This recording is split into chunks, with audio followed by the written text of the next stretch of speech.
So on the other side of New York, it's been pretty much hell for who knows how long for both the franchise and its fans.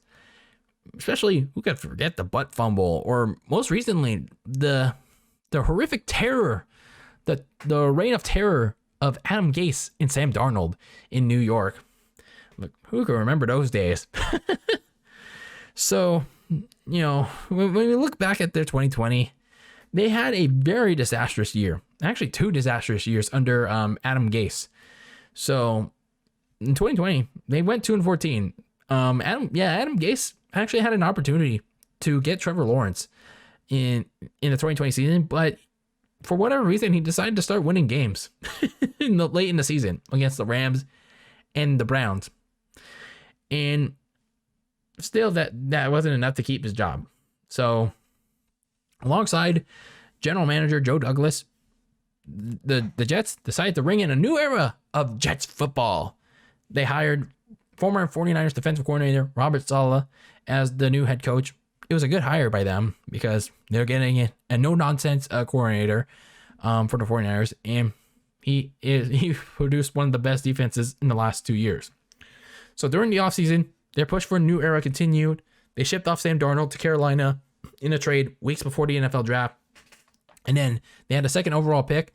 They picked BYU quarterback Zach Wilson, and that pretty much signaled, well, they're going to try this quarterback thing again.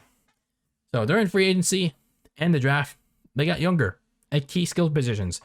They addressed the team needs that they needed by addressing, by adding the likes of Corey Davis, Keenan Cole at receiver, and then they addressed the most important thing that they needed, the offensive line. They selected at their 14th pick, USC guard Elijah Vera Tucker in the draft, and then in free agency earlier, they grabbed guards Dan Feeney and Corey Levin. And then on the defensive side, they got Sheldon Rankins, and then they got LaMarcus Joyner, and then in the draft, they got Michael Carter from Duke. So pretty much overall, they're trying to rebuild on both sides of the ball. And it remains to be seen how Zach Wilson was going to benefit and how he's going to do, because going in, he only had 1 year of starting experience. Prior to that, he was pretty much a backup. He's pretty much a backup in BYU. And also the fact that this was Robert Saleh's first head coaching gig. So a lot of unknowns, a lot of mystery heading for this Jets season. And from the jump, going into their 2021, it was a pretty lull season. What I mean by lull, it was pretty mixed, because the Jets were probably one of the youngest teams in the NFL. Not many of them were like had a lot of years of experience in the NFL.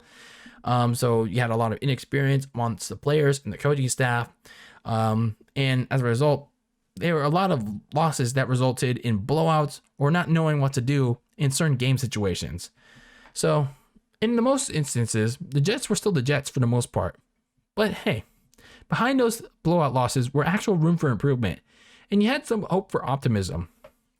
For once and forever, you had good pass blocking protection. The offensive line was actually not that bad this year.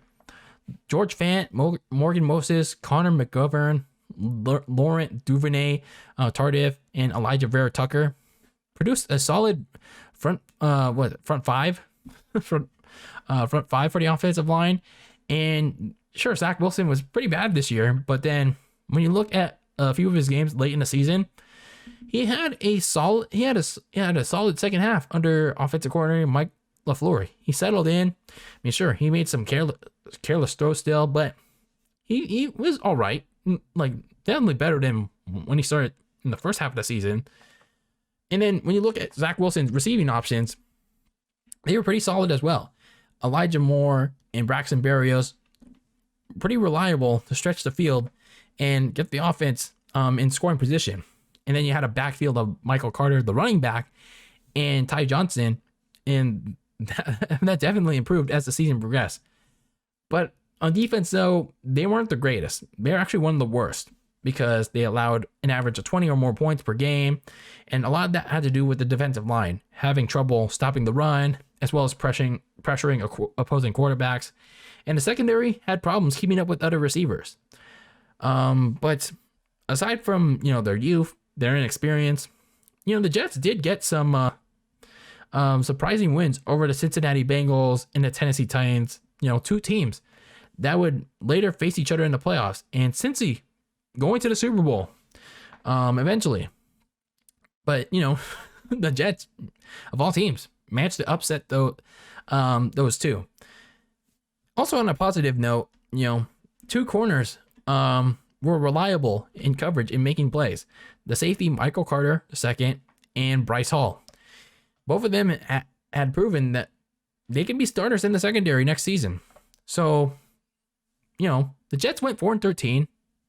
Like, again, it's another 4-win season for the Jets under Robert Saleh. But, this was a youth movement.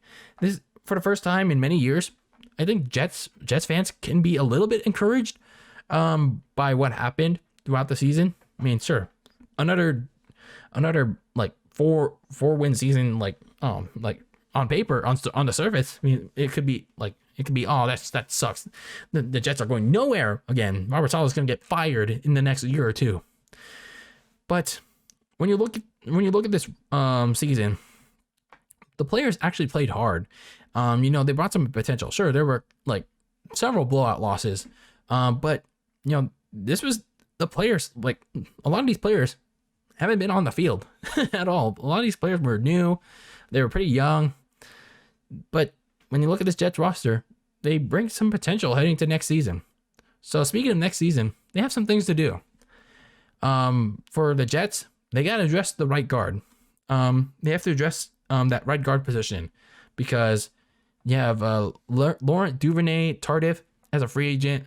So the Jets, they have to do what they can to re-sign him. I mean, he's probably going to command a very high price, but the Jets have a lot of cap space to meet his needs. I mean, you shouldn't overpay for him, but you got to re-sign him, because he's literally Zach Wilson's like one of his best pass blockers. And, it wouldn't hurt you too to add some depth at the position just in case he gets hurt or you need to rotate him out. They should also sign a wide receiver, a starting wide receiver, and they should also re-sign Braxton Berrios for depth too. So the Jets are going to need some depth behind Elijah Moore and Corey Davis, but those who are not really starting wide receivers. But looking at the free agent market for receivers, it's going to be stacked this offseason. Devontae Adams, the Packers can't afford him. Had Odell Beckham Jr. not gotten injured, then the Jets would have wanted his talents too. So the Jets can make a big offer on a big name like Devontae Adams or a big name like Chris Godwin. It can really help in Zach Wilson's year too. It really can. You give Zach Wilson a big name receiver, and then maybe in the draft you get another top receiver with how many? I think they have 2 picks in the first round. The Jets, they can be a better offensive unit. Not like, significantly better, but better. And then they need a linebacker. None of the linebackers in the rotation for the Jets made an impact in the middle. They need an impact player in that position to improve their defense, get some good defensive plays in, and impact the pass rush in a positive way. So the Jets, not a great team by what the record indicates, but when you look between the lines, at least some highlights, they have something to build upon for 2022. They got a lot of young players ready to make an impact, a quarterback ready to take that big leap in Zach Wilson. Granted, he spends the offseason, taking steps to work towards that way. But if they add the right pieces, if that front office adds the right pieces around Zach Wilson, they address the defense, the gang green side of New York and its fan base, they may have some things to finally smile about, not just in the fall, but maybe down the line. I'm not saying it'll happen 2022 with, oh, we're going to go to the playoffs, pal. But maybe some marginal improvement and maybe down the line, playoffs.